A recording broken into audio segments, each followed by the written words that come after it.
You're listening to The Conversation. One day, in April 1938, a young chemist called Roy Plunkett made a chance discovery. Plunkett worked for the American chemical company DuPont, and he was testing some new refrigerant gases. When he picked up a frozen sample containing one of the gases, he realised it had solidified into a slippery white solid, and he couldn't get rid of it. This was polytetrafluoroethylene, later trademarked as Teflon. It was the birth of a new class of chemicals, broadly known as per- and polyfluoroalkyl substances, or PFAS. They're also called forever chemicals because they are basically indestructible. That makes them great for waterproofing or non-stick pans or many industrial processes. But when these chemicals, and there are now more than 14,000 different ones, make it out into the environment, they stay there and accumulate. Today, PFAS are everywhere, and governments around the world are restricting the use of some of them as more evidence emerges of their harm to human health. They're in our clothes, cooking products and makeup. PFAS chemicals have even made it into drinking water. Lawmakers in France have rubber-stamped a bill to ban the production and sale of products containing PFAS. Australia has officially banned 3 of the most harmful forever chemicals. Regardless of all these bans, to understand how to clean up the PFAS that are already out there, we need to know where they're coming from.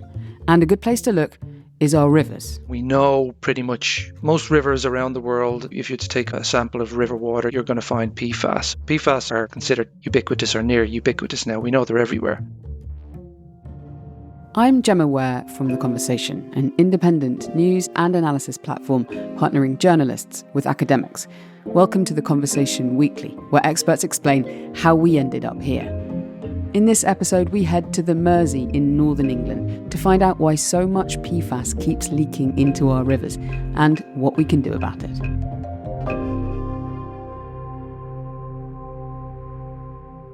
Paddy Byrne, you're a professor of water science at Liverpool John Moores University in the UK, and you've just published a new study that traces the biggest sources of forever chemicals, PFAS, in UK rivers. Welcome to the podcast. Thank you. Thank you for inviting me on. So, Paddy, you're based in Liverpool on the banks of the Mersey River. This is an area with a major port that was central to England's Industrial Revolution. But what's the Mersey like today? The Mersey itself is formed of lots of tributary rivers, and they all flow together through a kind of great post-industrial landscape. Lots of historical manufacturing operations there, and you've got a lot of current industry, big chemical industry in particular, located around the Mersey estuary. In the tidal part, you get a lot of ships, container ships, moving upstream, moving downstream. And really then the Mersey flows on through past Liverpool and discharges into the Irish Sea. The river was very important in moving goods into and out of both Manchester and Liverpool. And that was really the foundation for these big cities that we see now. So you could say that without this river, these big internationally recognised and renowned cities that have world-class football teams and very famous musicians, these cities probably wouldn't exist without that river system. Last year, you did a study which found that the level of PFAS in the Mersey was some of the highest in the world. Break it down for me. What did you actually find? We were interested in not so much measuring the concentrations of PFAS in river systems, because that's been done quite extensively.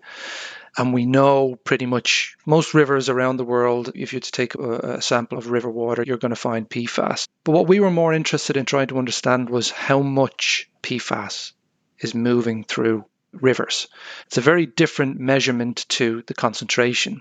Concentration is a useful measure for if you're concerned about human health, like drinking water quality or ecotoxicity for plants, animals, fish.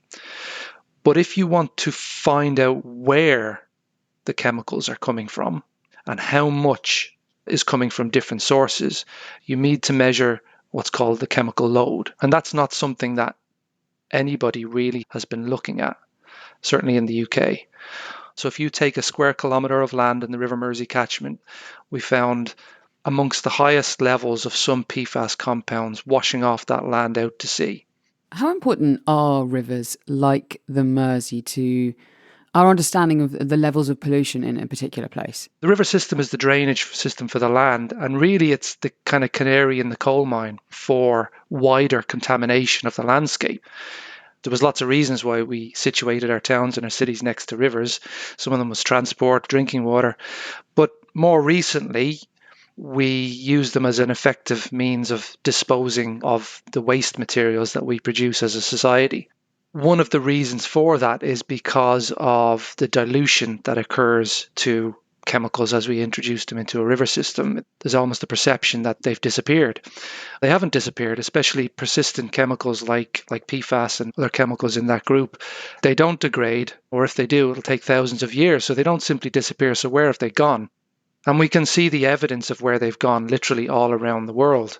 We are detecting persistent chemicals like this in almost every environment on the planet, and we can see them accumulating in organisms all around the world. There are endless studies, as you say, about how forever chemicals are everywhere. They're in me, they're in you, they're in every environment on the planet. What's the real risk to our health, though?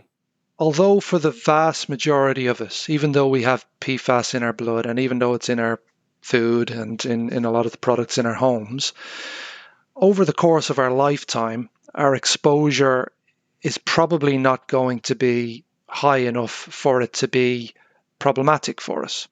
Now, if you live in an area that's highly contaminated, or if you're in an at-risk profession, your risk might be different. But for the majority of us, our risk of having some negative health outcome from our current exposure to PFAS is probably quite low. And we say risks. The risk is it's been linked with birth defects, hormone disruption, increased risk of some cancer. So there is a risk that's being shown in some elevated levels linked to PFAS. Yeah.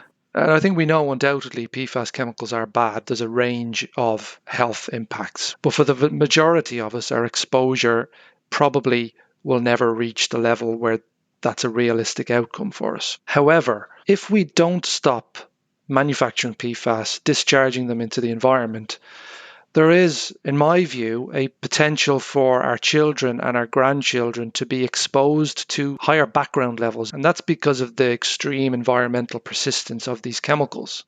What is it about forever chemicals that makes them so persistent in the environment? And how do they make their way up the food chain and into our bodies? So on a chemical molecular level, these are fluorochemicals. So it's fluorine and carbon atoms bonded together in a molecular structure that is one of the most, if not the strongest known chemical bond in nature.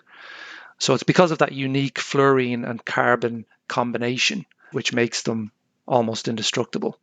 For humans, the main exposure pathway for chemicals is drinking water and food sources.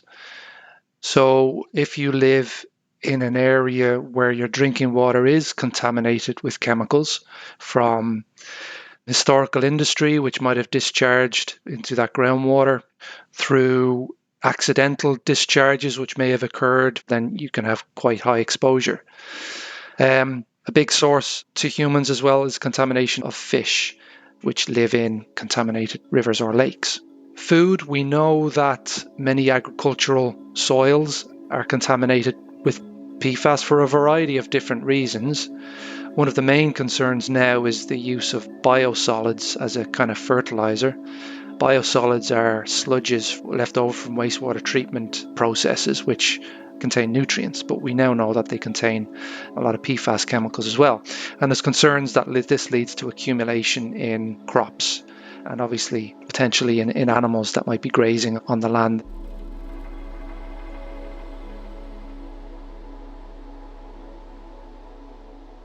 Tell me, what was it like when you discovered that this river that's near where you live had this hugely high level of PFAS just draining in all the time?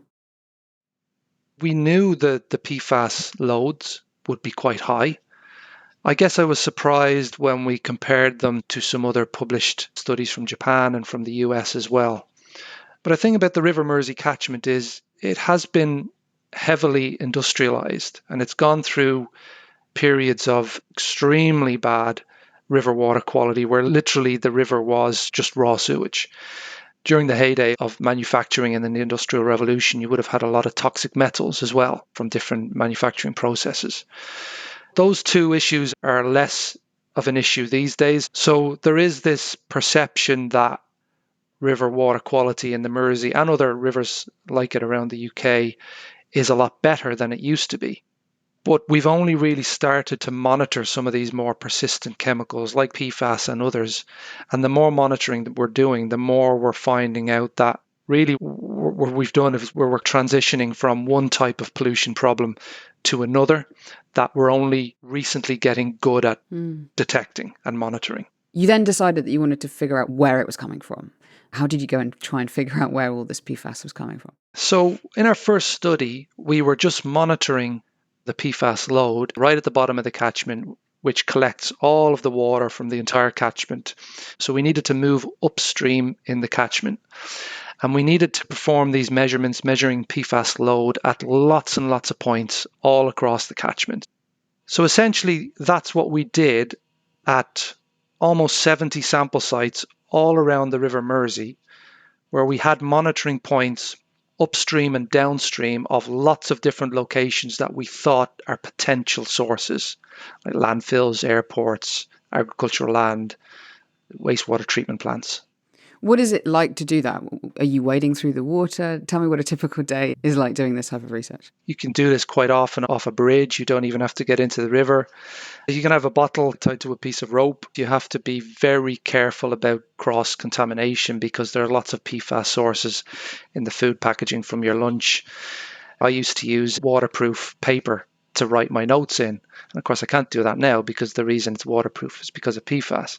We use kind of special gloves that don't have PFAS in it. We'll try not to wear waterproof clothes. So you kind of have to dress like a Victorian almost, right? Pre-industrial, pre-PFAS. That's the way you try and dress to avoid any contamination.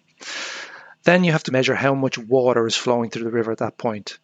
That's more in situ. You have to get into the river for that. But as we get much further downstream to much wider, deeper parts of the Mersey that you can't wade, we use remote control boats which have a sensor on it which works the same way that sonar works on submarines by pinging out sound signals, and that allows us to measure accurately how much water is flowing through the river. So after all this sampling you did up and down the Mersey and all its tributaries, what did you find were the main sources of PFAS? We were quite surprised that most of the PFAS seemed to be coming from legacy sources. So not, for example, what we might think of big factories churning out lots of effluent into the rivers.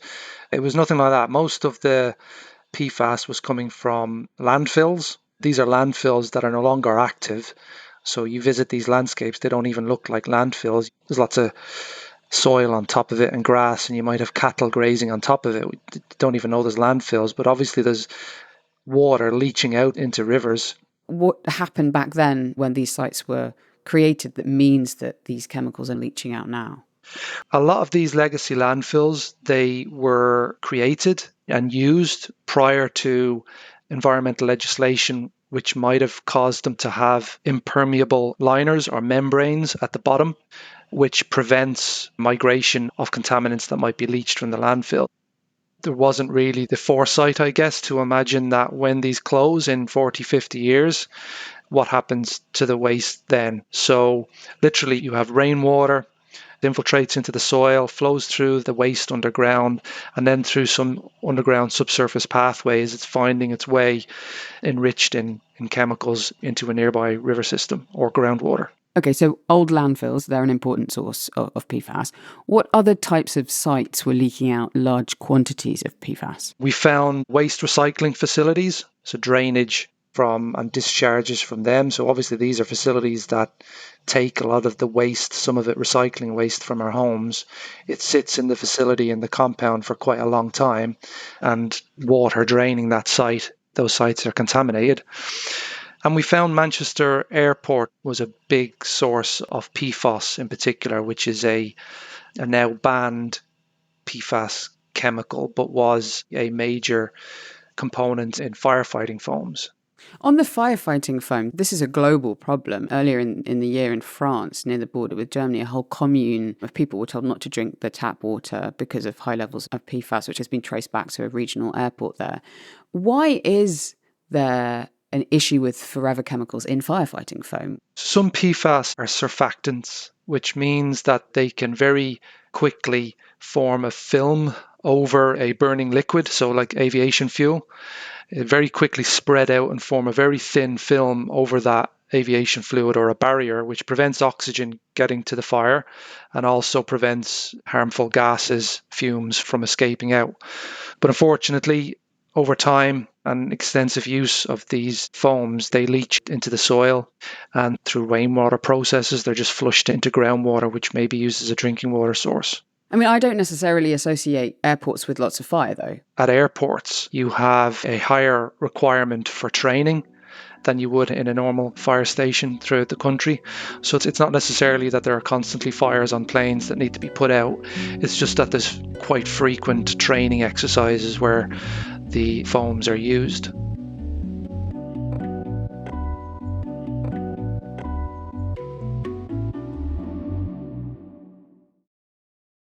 If today's discussion is getting you thinking, then why not take a listen to our friends over at the We Society? It's a chart-topping podcast that looks beyond the politics and headlines to explore the intangible connections that hold us together. In each episode of the We Society, journalist and author Will Hutton invites leading thinkers to share the evidence for how we can build a fairer, more connected society. Guests in this series include the professors Lucy Easthope on emergency planning and Tim Grant on the power of forensic linguistics, as well as travel journalist Simon Calder. These are insights based on research, and they're offering some ideas on how we can change the way we live. So do go over and listen to the We Society. You can find it now on Spotify, Apple, and all other major podcast platforms. Welcome back.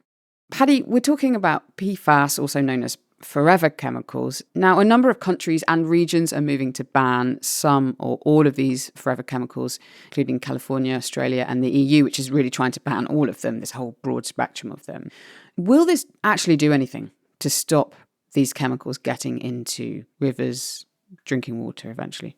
If we banned these chemicals, we would reduce current sources of these chemicals to the environment, which is a good thing. But even if we did ban them tomorrow, unfortunately, we've had decades of discharging them into the environment, and we can see the evidence of that everywhere. Pretty much every environment that's been sampled on the planet, we've detected PFAS there, and in humans as well, all around the world, we've detected PFAS. So banning them makes complete sense because of the known toxicity to humans, to wildlife. But we have to also recognize that they are so ingrained in human civilization. We all have them in our homes. They are really important for a huge amount of manufacturing and industrial processes. Some are seen as critical to net zero targets and green energy technologies like hydrogen fuel cells. So we need to find replacements. Chemicals that have similar properties that can serve us in the ways that PFAS have historically served us, but don't have that toxicity element to them. And what about the PFAS that's already out there at these legacy sites? Can we go back and repair that damage? There's a huge amount of research into treatment of PFAS contaminated water, treatments of PFAS contaminated soil. A lot of these are very successful at removing PFAS or destroying PFAS. My understanding is that a lot of these are still at the research infancy stage and require a lot more funding to scale up into field scale experiments that can be applied to real world problems and real world sources. We know in the UK there are literally thousands of these contaminated sites. That's a problem for the government, for the environment regulators, because there's very limited funds to monitor this problem and to remediate, to clean up sites. So we need to be able to prioritise, to find the contaminated sites that are contributing the largest volumes of PFAS to rivers, to the ocean, so that government environment regulators can have confidence that where there has a high probability of resulting in a measurable improvement in water quality or ecosystem quality or human health, whatever the target might be.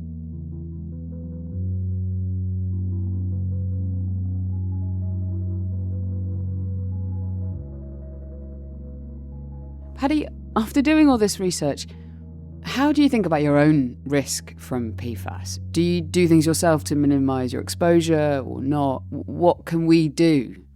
as individuals? It's really hard. In some respects, sometimes I feel I'm a bit anesthetized to this kind of thing because I see it and work with it all the time. You become less shocked by chemicals and exposure and risk and that kind of thing. Myself and my wife, we did buy new frying pans and cookware a year or so ago. And I remember looking at the labels in the shops and it was saying PFOA free. PFOA, which used to be used to manufacture non-stick pans. But then I'm automatically asking the question, okay, what have they replaced the PFOA with? What replacement chemical, potentially PFAS chemical, has that been replaced with that isn't currently banned because we don't know enough about it, but that probably has exactly the same chemical properties and probably exactly the same toxicity potential as PFOA? That's called chemical whack-a-mole, where some chemicals are studied for decades and decades, and eventually there's enough evidence, medical, environmental, scientific evidence to cause them to be banned. But then that's quickly replaced by almost identical chemical, but hasn't been researched. There are websites you can go to which will have a whole host of ways you can reduce your PFAS footprint. Make sure you buy products that don't have these chemicals in them. But my question is always going to be, what have they replaced them with? Yeah. So there's nothing to say it's not safe, but there's nothing to say it's safe either. That's the problem. There's an analogy sometimes I use. If you imagine the world as a food bowl and it's gradually filling up with PFAS chemicals, it can't go anywhere because of the persistence of them. So they're not leaking out anywhere or degrading. And if you imagine marking a level on that, and that's our current background level. But if we keep manufacturing and discharging them into the environment, the background level starts getting higher and higher, which means that the average person's exposure is increasing. So I would say why it matters is because of the future and where we might end up if we don't deal with this problem now. Paddy, thank you so much for speaking with us today and making us understand a bit more about that risk. So thank you. No problem. I'm glad it was helpful and thank you for inviting me on. The conversation reached out to Manchester Airport for comment on the issues raised in this story. A spokesperson said that, as with many UK airports, Manchester Airport holds an environmental permit for discharging runoff to surface water bodies. They said that permits are issued by the Environment Agency and require that screening and tests are conducted to ensure environmental safety of the runoff discharged. They said that Manchester Airport complies with regulations requiring the monitoring of PFAS. In a separate comment made earlier this year to The Guardian, Airports UK, a trade association for airports, said that UK airports were spending around £5 million investigating the sources and nature of PFAS issues on their sites in 2025, with a view to identifying specific source locations so that appropriate actions can be assessed. You can read more on theconversation.com about the impact of forever chemicals on the environment and human health, plus on the scientists working on ways to clean them up. We'll put links for further reading in our show notes to this episode. This episode was produced by Katie Flood, Mend Mariwani and me, Gemma Ware, with sound design by Michelle Macklem and theme music by Nita Saal. If you'd like to get in touch with us, you can email us directly at podcast@theconversation.com. You can sign up for The Conversation's free daily newsletter too by clicking on the link in our show notes. The Conversation is a non-profit news outlet dedicated to sharing the work of academic experts with a wider audience. If you like what we do, please support us at donate.theconversation.com and please rate and review the podcast wherever you follow us. Thanks for listening.